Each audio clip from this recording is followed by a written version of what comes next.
కొత్తపల్లి మనవరాబాద్ రైలు మార్గానికి నిధులు కేటాయించకుండా వయా కాజీపేటకు సంబంధించింది ఆ రైలు మార్గాన్ని ఊసేయకుండా ఆ బడ్జెట్ ఉంది. లేస్తే మతోన్మాదాన్ని రెచ్చగొట్టి ప్రజల మధ్య చిచ్చు పెట్టేటువంటి బండి సంజయ్ రెండో దఫా పార్లమెంటు సభ్యుడిగా ఉండి కూడా ఈ జిల్లాకు నిధులు తీసుకురావడంలో పూర్తిగా వైఫల్యం చెందిండు. పైగా ఎంపీగా ఉన్నాడు, ఇప్పుడు కేంద్ర మంత్రిగా కూడా ఉన్నాడు. అయినప్పటికీ డంప్ యార్డ్ సమస్యను పరిష్కరించకుండా, మంత్రిగా ఉండి పరిష్కరించకుండా, మొన్న మళ్ళీ ఎన్నికల్లో మీరు మేయర్ కనుక బీజేపీ వాళ్ళని చేస్తే డంప్ యార్డ్ సమస్యను పరిష్కరిస్తా అంటాడు. మరి ఇన్ని రోజులు ఏడవేనో బండి సంజయ్, కళ్ళు కనిపించలేదా బండి సంజయ్ అని చెప్పేసి మేము ప్రశ్నిస్తున్నాం. నీకు మేయర్ సీట్ ఇస్తేనే సమస్య పరిష్కరిస్తావా? నీ గతంలోనే పార్లమెంటు సభ్యునిగా గెలిపించారు కదా ప్రజలు. ఆ ప్రజలను పట్టించుకోకుండా మళ్ళీ కొత్త వేషంలో మళ్ళీ ప్రజలను మభ్యపెట్టి మళ్ళీ అధికారంలోకి వచ్చినావు. ఏది కూడా మభ్యపెడితే దాగేది కాదు.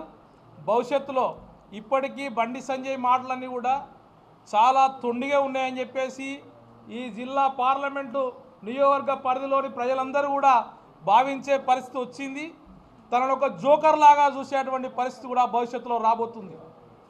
ఈ జిల్లాలో ఈఎస్ఐ హాస్పిటల్ చాలా ముఖ్యంగా అవసరం ఉంది.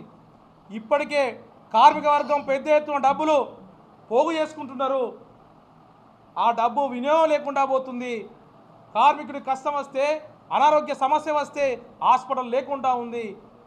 అట్లాగే త్రిబుల్-ఐటీ ఈ జిల్లాలో నెలకొల్పాలని చెప్పేసి దశాబ్దాలుగా వేచి చూస్తున్నారు. అది కూడా ప్రకటించలేనటువంటి పరిస్థితి. మనం ఏం తెచ్చినావా అంటే మసీదులు, అట్లాగే శివాలు ఇవాళ ఏ వారం అన్నా రేపే వారం అన్నా ఇది అందరికీ తెలుసు. మీ అందరికీ ప్రజలను రెచ్చగొట్టేటువంటి కాలం ఎంతో కాలం కొనసాగదు.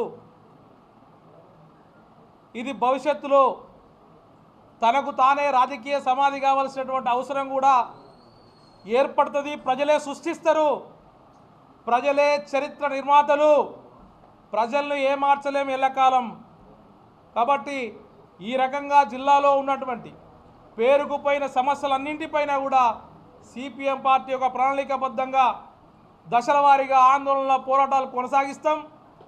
ఇవాళ ప్రజాప్రతినిధులుగా లేకపోవచ్చు, కానీ ప్రజల పక్షంగా నిఠారుగా నికరంగా రాజీ లేని పోరాటాలు కొనసాగిస్తామని చెప్పేసి ఈ సందర్భంగా మీ అందరికీ తెలియజేస్తూ, పిలవడంతోనే వచ్చినటువంటి మీ అందరికీ మరొక్కసారి సిపిఎం జిల్లా కమిటీ పక్షాన, నా పక్షాన ప్రత్యేకమైనటువంటి ధన్యవాదాలు, కృతజ్ఞతలు.